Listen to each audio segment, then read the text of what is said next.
Anotou 0800 780 3322? É esse telefone, né? Liga lá, tá bom? E deixa eu falar um pouquinho mais sobre saúde para você. Eu fico muito feliz de poder falar com bons médicos, apresentar produtos que fazem diferença na nossa qualidade de vida, né? Porque realmente a gente merece um corpo saudável, a gente precisa cuidar com respeito desse presentão. E, infelizmente, a gente sabe que com a pandemia vieram outras doenças que também atrapalham muito a qualidade de vida. Por conta do estresse, da ansiedade, a gente começou a desenvolver mais gastrite. Você deve ter percebido ou deve ter ouvido muita gente falar, né? E muitas vezes, gente, a gastrite é confundida com quadros até mais simples, né? Mas é um problema que pode, inclusive, tornar-se crônico. Então, a gente precisa ficar atento. E eu converso agora com o Dr. Newton Teixeira, que é gastroendoscopista digestivo e membro da Câmara Técnica de Endoscopia do CRM-RJ e vai nos ajudar a entender o que é gastrite, como tratar e, na medida do possível, prevenir também. Então, vamos conversar com o Dr. Newton. Seja bem-vindo, doutor. Boa tarde. Olá, Cláudia. Olá, Cláudia. Tudo bem? Tudo. Boa tarde, é uma honra estar aqui. Muito feliz de estar aqui, de verdade. Que bom. Estou feliz também de te receber e de poder falar aí sobre esses incômodos no estômago, que normalmente não começa já como uma grande gastrite. Às vezes a gente só tem ali uma queimaçãozinha, uma azia, um desconforto, né? Mas isso, se não olhado com atenção, pode progredir e virar uma gastrite ou até mesmo uma úlcera, doutor? Pode sim. A gente vê isso com alguma frequência, né? Os pacientes... Hoje em dia a gente tem um hábito, o brasileiro tem um hábito da automedicação, né? Então, muitas vezes ele se medica com um remedinho para poder dar uma aliviada e não procura aquele tratamento adequado. Gastrite, como a gente fala, né? Na verdade é uma doença, mas o sintoma dela, que é a epigastralgia ou dispepsia, isso tem várias outras doenças por trás e tem que ser estudado para a gente poder tratá-las e ou eliminá-las ou tratar adequadamente, o que for possível naquele paciente. Perfeito, então a gente precisa ficar atento. Você falou de automedicação. De fato, as pessoas vão a uma festa, agora não tem festa, mas às vezes comem uma besteira, um salgadinho, uma fritura e sentem de cara um desconforto, uma sensação de empachamento ou de azia, queimação no estômago, né? Isso, a gente pode fazer uma automedicação ou não é recomendado, nem assim? Não, então, se você está se sentindo mal, um remédio que possa aliviar a sua dor, é claro que ninguém está falando que você não deva, que você deva continuar com a dor. Mas não pesquisar porque a dor passou naquele momento é que está o erro. Porque ela pode ser a ponta de um iceberg que tem que ser pesquisado, tem que ser estudado e sim tratado adequadamente, né? O que a gente não pode é tomar o remédio para dor e deixar com que isso passe. Passou, tá bom, deixa para lá. Esse é o risco. Uhum. Por que as pessoas sentem mais desconforto estomacal quando elas estão ansiosas ou num momento como esse que a gente está atravessando, que é a pandemia? Então, na medicina a gente chama de órgãos-alvo, né? Alguns pacientes, quando ficam nervosos, tem o órgão-alvo, por exemplo, uma dor de cabeça. Outros têm uma gastrite, outros têm até diarreia, né? A gente sabe que muitos pacientes fazem dor de estômago, fazem essa epigastralgia, a gente chama de dispepsia também, que pode acontecer com um paciente nervoso, ansioso, em casa. A gente está passando por vários problemas, muitas pessoas pioraram sua qualidade de vida e estão se alimentando muito mal hoje, diminuíram sua qualidade de vida mesmo, né? Até poderes de compra, até poder de vida, e isso afeta psicologicamente. E o estômago é um órgão-alvo e a gente sabe que ele acontece. Ok. Quando você fala que as pessoas estão se alimentando muito mal hoje, quais são esses alimentos que podem prejudicar o nosso estômago ou quais são os maus hábitos que podem prejudicar o nosso estômago? Tem muito, né? Mas assim, eu costumo dizer o seguinte. Primeiro, a gente vive numa época que o bom senso é mandatório. A gente tem que ter bom senso no que a gente está fazendo. É claro que a gente não vai ter é muito difícil a gente levar uma vida totalmente adequada. Isso é muito difícil para a realidade de hoje. Mas entenda que fazer excessos de condimentos, alimentos ácidos, bebidas gasosas, refrigerantes, bebidas alcoólicas, isso nunca vai levar a nenhuma benesse. É claro que a gente vai escapar, é claro que essas coisas vão acontecer, mas o que a gente não pode de jeito nenhum é levar isso como regra. Eu acho que a palavra do momento é bom senso alimentar. Eu acho que isso é mandatório, entendeu? Perfeito. Eu queria saber quando um desconforto começa a ficar perigoso e o que é que a gente precisa fazer. Mas eu volto daqui a 2 minutinhos e você continua conversando comigo, tá bom?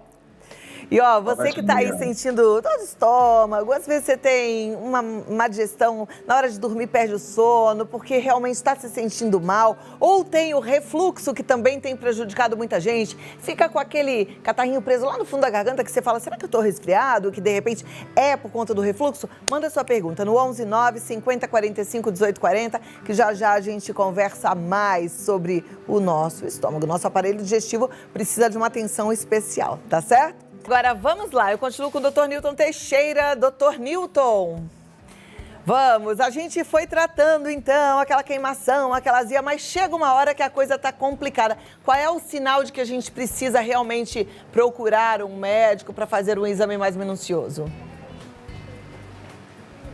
Principalmente constância e intensidade, ou seja, olha, uma coisa é isso acontecer uma vezinha, esporádico, naquele dia que eu passei do meu limite, que eu sei que eu não fiz uma dieta legal, tal. Outra coisa é isso está acontecendo todo dia, isso está acontecendo a cada 2 dias e com uma intensidade muito importante. Então, assim, está me incomodando demais. Isso é super importante, isso a gente pode acabar com isso tratando adequadamente, pesquisando adequadamente, né? Perfeito. A gastrite pode virar uma úlcera? E qual é a diferença de uma gastrite para úlcera? Então, vamos começar pela diferença, né? A diferença de uma gastrite para úlcera, a gastrite é uma inflamação. O estômago inteiro ele tá vermelho, ele está irritado. A úlcera é literalmente um machucado. É como se fosse quando você tira um pedaço da pele, né? E aí ele está cicatrizando. Isso é a úlcera. Sim, uma gastrite, dependendo do tipo de gastrite, ela pode evoluir para úlcera sim, né? Depende do que você tenha de gastrite. E sim, ela pode evoluir para sangramentos, perfurações, casos muito graves, tá? A gente tem que entender, e as pessoas confundem isso, que as complicações da gastrite, e uma das evoluções dela é a úlcera realmente, são complicações graves, porém benignas, assim, sangramento, perfuração, intolerância alimentar, essas são, agora, uma úlcera, uma gastrite que vira uma úlcera, essa úlcera não vira um câncer. O câncer, ele nasce como câncer e ele tem característica de úlcera. Eu acho que deu para entender. Ele tem uma característica de úlcera, ele é parecido com uma úlcera, mas ele já é um câncer, ou seja, a úlcera não evolui para o câncer. E como é que a gente detecta e descobre, né, se é uma úlcera ou se é um câncer? Tem exame específico para isso? Endoscopia digestiva, é isso. A gente vai passar, é um aparelho que a gente faz sob sedação, muitas vezes em consultório, a gente faz um remedinho na veia do paciente, o paciente dá uma relaxada, uma anestesia na garganta, e passa um aparelho pela boca, que tem uma câmera na ponta, e a gente vai até o estômago. Hoje a endoscopia digestiva tem um poder diagnóstico, né, mas ela tem crescido demais e tem sido feito milhões de terapias com ela, né? A gente tem conseguido tratar refluxo, a gente tem conseguido fazer várias cirurgias endoscópicas, a gente tem conseguido tratar obesidade por endoscopia. Endoscopia deixou de ser apenas o que até uns 20 anos atrás, ou um pouco mais, a gente tratava como uma discussão apenas diagnóstica, onde a gente olhava, colhia uma biópsia, ver se tinha uma bactéria, que é a bactéria que pode causar a gastrite, pode causar a úlcera. E a gente evoluiu disso. Hoje a gente opera muito por endoscopia sem precisar abrir barriga. Doutor, tem alguns exames que são protocolos a partir de determinada idade, né? Então a gente sabe que é necessário fazer colonoscopia a partir de uma determinada idade, se tiver histórico na família, antecipa. A endoscopia, ela é protocolo em alguma situação, a partir de alguma idade ou não?